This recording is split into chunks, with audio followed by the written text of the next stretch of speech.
So we're going to have shifting lighting here, folks, because there's clouds and there's wind and they block the sun and I'm too cheap to buy lighting. So we'll just work with it.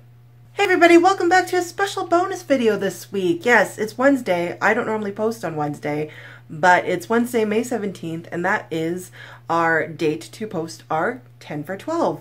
So what 10 for 12 is a top 10 list for every month started by Steve at Steve the Lawn Gnome. So I'll leave his channel link down below. I'll also leave all 12 of us who are involved in this, all of their links or names down below. I don't know if I'll get around to putting all of their links down there, but I'll try my darndest to put everyone's link to all of their videos down below as their videos get posted. So stay tuned for all of that so you can watch all of our top 10 videos for this month's 10 for 12. So what this month's 10 for 12 is our top 10 franchised authors, or authors with multiple series or multiple books. So our top 10 kind of big book authors. I actually struggled with this one a lot because I don't actually have a lot of multi-series. I don't follow a lot of massive authors. So at first, when I first started this, I had like 5 that instantly came to mind. Then I had to come up with the other 5. But I did actually come up with some, and I even dug some up from my childhood. So here are my top 10 franchise authors. So authors with multiple series. But what I also included was just authors whose books or series have kind of launched into a franchise. So I'll get to my number 1 is actually just a single trilogy that kind of launched itself into a huge franchise in other forms of media. So I've included authors for that too, and authors that I desperately just want more from. And I don't know where they are or what they're doing with their lives, but they need to write more books. So without further ado and enough rambling, let's get into it. So the first one is actually a manga author and artist that I adored when I was reading manga. I actually got rid of all my manga, and when I think back to it and I think about it, I actually want my manga back. And I'm so sad. But the first one is Matsusuri Hino, and I'm probably all saying these names wrong, but Matsusuri Hino wrote stuff like Wanted and Murapuri, and I loved her artwork and her whimsical tales, and mainly it was the artwork. That style of manga and anime is the type that I loved, and I love that artwork, and I'm so picky about the content of my manga, which is why I don't read a lot of manga, because a lot of the content is stuff I don't read, but also just because I'm so dang picky about my artwork. So Matsusuri Hino was one of my favorite artists. I just adored her artwork, her characters, the flowy, beautiful fantasiness of it. So my favorite series was probably Murapuri. She did Captive Hearts. There's some other ones there, but I want them all back. So coming in at number 9, I don't know if I started counting, but we're doing it now. Coming in at number 9 is Beverly Cleary, the author of the Ramona series. She also did some other series. I haven't read all of them yet. And she also did Ralph and the Mouse and the Motorcycle, which I adored as a child. But the Ramona books are my first big kid chapter books. I love these stories. I think they're so cute. I related to Ramona so much as a child, just that obnoxious younger sister who got in the way of things and just had a bunch of shenanigans that happened to her that was kind of unfair, but she just made the most of it and the best of it. And I adored her, and I felt very relatable to Ramona, and I loved her.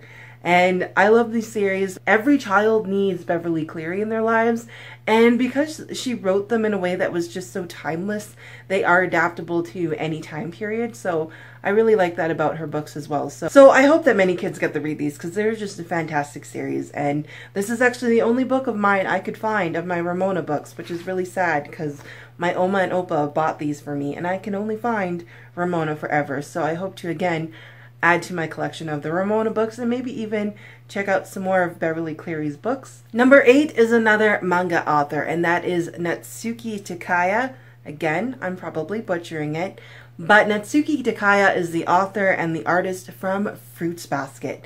Fruits Basket was my favorite, all-time favorite manga. I loved Fruits Basket. I loved the characters. I love how in-depth it got, and I love the anime as well. The anime was a little bit more lighthearted than the manga. The manga got really dark, which is I think why initially I did get rid of it. But the manga is a lot more darker, which is pretty typical of the anime versus the manga. But I loved both, and I loved where both went and where both ended. That was a 24 book series long, and the anime, like I said, it was just, oh, it was so good. The next kind of sections of authors up were just hard to rank. So this is the best ranking I could come up with. So number 7 is going to be Jrr Tolkien. I love Tolkien's writings. I love the Lord of the Rings trilogy. I love The Hobbit the best. The Hobbit is probably my favorite works of his. I haven't read any of the other books or any of the books that his son is putting out or any of the stories or the additions to the Middle-earth, which I'm very tempted to and very interested in for sure. But what really launched me into Tolkien's world wasn't even the books. I didn't even know these were books when The Fellowship of the Ring first hit theaters, if you can imagine. My mom remembered reading The Hobbit, so she knew about the books. So we went and saw The Fellowship of the Ring, and I didn't even like the first movie. Like, I was like motion sickness or something in the theater. Like, I didn't like the movie. I didn't know what was going on. I didn't care. And then as the series progressed with the movies coming out, I ended up loving it even more.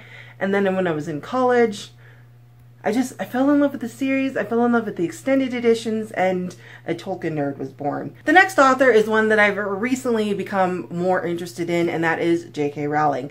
And that is mainly her Harry Potter series. I don't know about any of her other books that she's written under her other pen names or her adult fiction.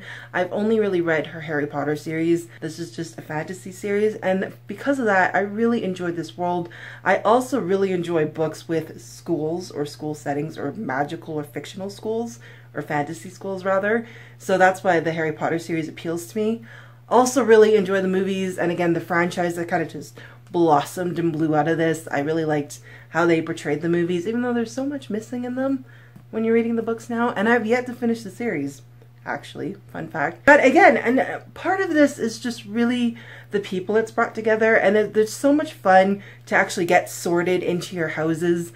I am a Hufflepuff. I'm very happy to be Hufflepuff, and I have correctly predicted 2 of my friends' houses. So I have a friend in Ravenclaw and a friend in Slytherin from real life, and I correctly put them in their houses. So it's just a lot of fun to kind of have that to identify with, to kind of join with people and to meet people online and go, so what house are you in? You find out you're Hufflepuff, and it's just like a house party. It's so exciting. So I just enjoy the franchise and the world that J.K. Rowling created. Coming into my top 5, we have Marissa Meyer, the author of the Lunar Chronicles. So you all know by now I love retellings and fairy tale retellings. Marissa Meyer, for me, I at first didn't really care.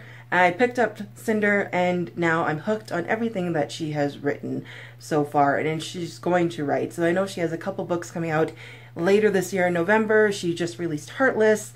Wires and Nerve, a graphic novel story continuation of the Lunar Chronicles, came out.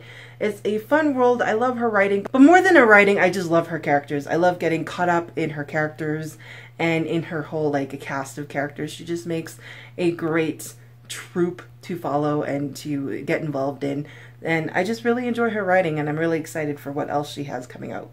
Moving on into the Christian fiction world, actually I have 2 authors, and the first one is Krista Mcgee. This is an author. I have all 3 of her contemporary books, which is rare because I actually don't read a lot of contemporary, but I loved all 3 of those books. And then I have her dystopian trilogy, which is amazing and actually almost rivals the Hunger Games for me of how awesome and well written and well rounded of a story this was.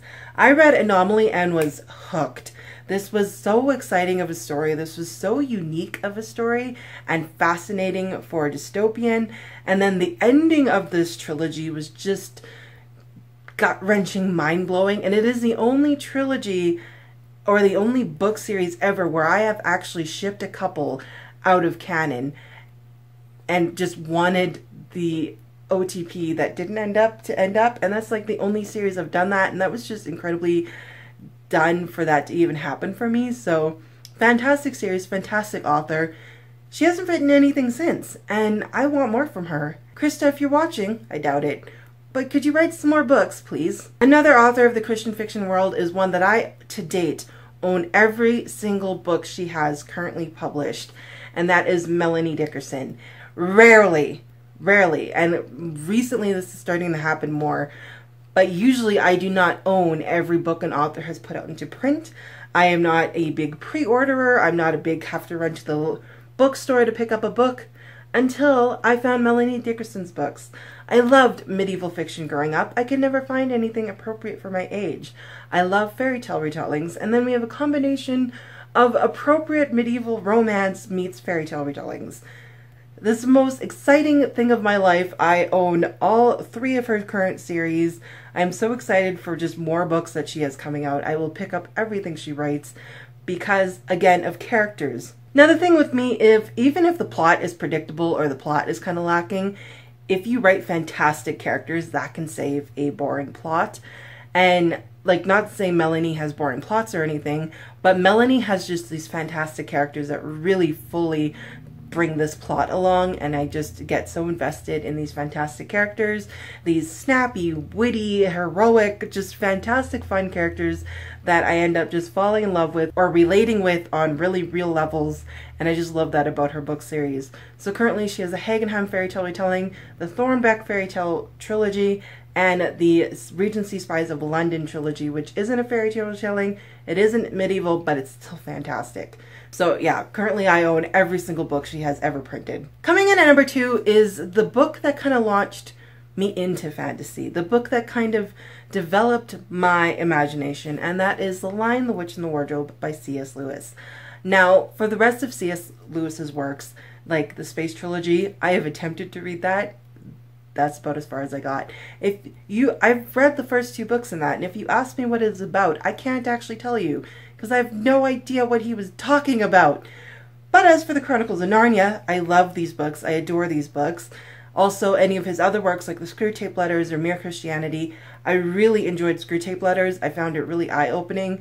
At the same time, it kind of petered off toward the end, but there was a lot of moments where I was just like, had to sit back and think. So I like the way Lewis writes, but his fantasy work, like The Lion, the Witch, and the Wardrobe, and the rest of the Narnia books, were just fantastic. And just, it opens the world of imagination. It had all these kids searching for hidden lands and wardrobes, and it kind of launched this hidden lands kind of genre. And that was like my favorite genre as a kid. Now, attempts to remake these into movies have done okay. There's an animated version I grew up really loving. We're not going to talk about the BBC version because that was atrocious. And I'm sorry if any of you guys like the BBC version.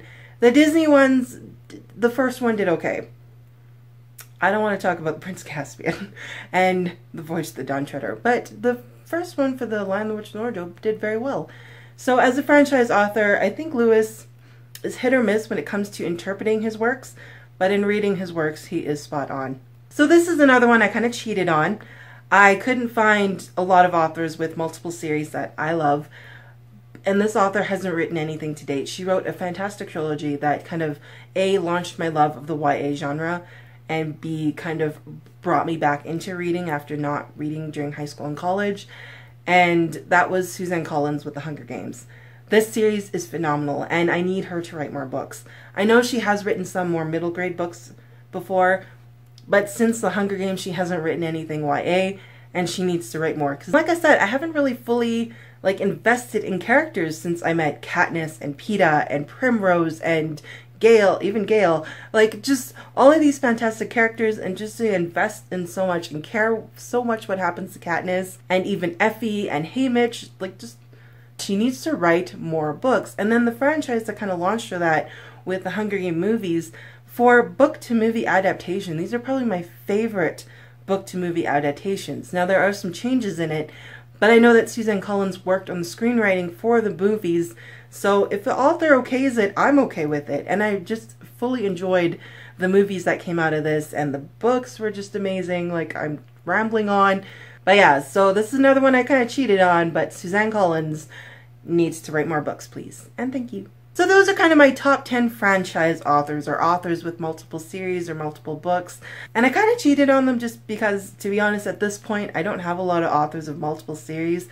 There are series I'm really getting into and really excited about, but haven't really caught my top 10 yet. So if you guys have some authors where you just have to buy every single book in existence from them, or they just have a plethora of a million some books that you just adore and love, let me know in the comments below, or give me some recommendations. I would love that as well. I love getting caught up in a series. So if you guys know a series I will be addicted to, leave it in the comments. And again, I'll leave everybody who participated in this awesome 10 for 12 in the comments below so you can check out their videos. As always, guys, thank you so much for watching. I'll see you next time. Bye!